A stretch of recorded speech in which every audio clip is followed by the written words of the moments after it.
Assalamualaikum warahmatullahi wabarakatuh. Saya Muti Rahmahdiana dengan NPM 212153008 dari jurusan Pendidikan Fisika, Fakultas Keguruan dan Ilmu Pendidikan Universitas Siliwangi. Pada kesempatan kali ini, saya akan menjawab soal-soal UTS mata kuliah landasan pendidikan. Untuk soal yang pertama, menurut Anda, apa fungsi dari mata kuliah landasan pendidikan? Jelaskan menurut pemahaman dan bahasa Anda sendiri. Menurut saya, fungsi dari mata kuliah landasan pendidikan yaitu sebagai dasar pijakan atau suatu modal utama bagi terciptanya seorang pendidik yang berkualitas atau bisa disebut profesional. Karena dalam mata kuliah landasan pendidikan itu sendiri memuat bagaimana halnya dasar-dasar pendidikan, jenis-jenis pendidikan, bagaimana cara memahami karakteristik peserta didik, bagaimana hubungan manusia dengan pendidikan, dan masih banyak lagi yang menyangkut tentang pendidikan.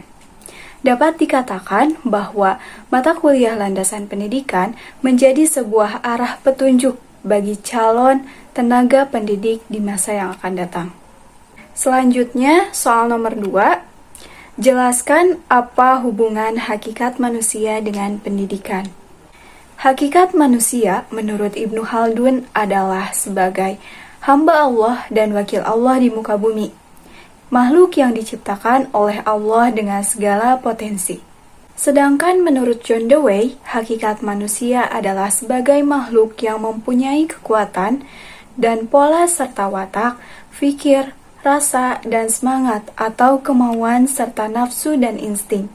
Karena manusia merupakan makhluk yang belum selesai perkembangannya, maka akan selalu berkembang pikirannya, berubah perilakunya, serta potensi-potensi yang dimilikinya.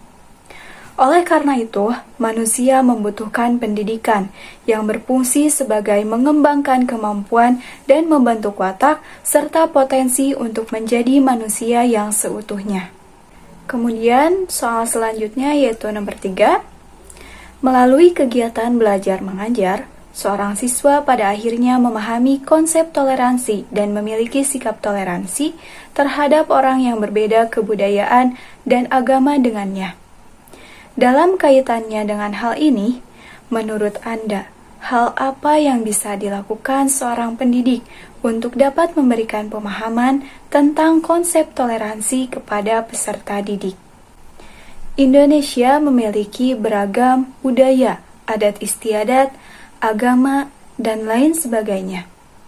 Sebagai seorang pendidik, tentunya memiliki peran untuk menanamkan sikap toleransi kepada peserta didik. Lalu, bagaimana cara menanamkan sikap toleransi itu? Yang pertama, perlu adanya bimbingan atau pembelajaran yang mengenai tentang toleransi. Kedua, menanamkan sikap bahwa semuanya adalah saudara setanah air yang memiliki tujuan sama, yaitu menjunjung tinggi bangsa Indonesia. Kemudian, soal nomor 4.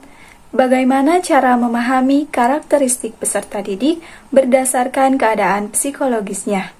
Jelaskan beserta contoh. Karakteristik yang berkaitan dengan psikologis meliputi minat, bakat, motivasi, intelijensi, gaya belajar, emosi, dan sebagainya. Sebagai seorang pendidik, harus pandai dalam membaca karakteristik peserta didik.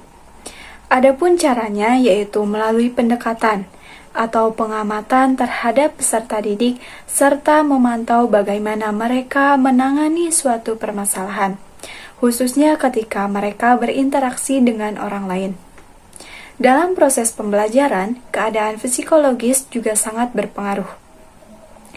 Emosi positif akan mempercepat proses pembelajaran dan mencapai hasil belajar yang lebih baik. Sebaliknya, emosi negatif dapat memperlambat belajar atau bahkan menghentikannya sama sekali. Nah, dalam hal ini, seorang pendidik berperan untuk membangun emosi positif dan menciptakan suasana pembelajaran yang nyaman bagi peserta didik. Untuk soal yang terakhir, yaitu Pancasila merupakan landasan filosofis dari negara Indonesia. Jelaskan implikasi landasan filosofis Pancasila terhadap pendidikan di Indonesia. Karena Pancasila adalah dasar negara Indonesia, maka implikasinya Pancasila juga merupakan dasar pendidikan nasional. Sejalan dengan Pasal 2 Undang-Undang Negara Republik Indonesia Nomor 20 tentang Sistem Pendidikan Nasional, menyatakan bahwa pendidikan nasional adalah pendidikan yang berdasarkan Pancasila dan Undang-Undang Dasar Negara Republik Indonesia tahun 1945. Adapun tujuan pendidikannya yaitu untuk berkembangnya potensi peserta didik agar menjadi manusia yang beriman kepada Tuhan Yang Maha Esa, berakhlak mulia, berilmu, kreatif, mandiri, dan menjadi warga negara yang demokratis serta bertanggung jawab. Peran pendidik dan peserta didik terhimpun dalam semboyan Ing Ngarso Sungtolodo, Ing Madia Mangunkarso, dan Tutwuri Handayani. Sekian jawaban dari soal-soal UTS mata kuliah landasan pendidikan yang dapat saya sampaikan. Mohon maaf apabila banyak kesalahan atau kekurangan. Terima kasih. Wassalamualaikum warahmatullahi wabarakatuh.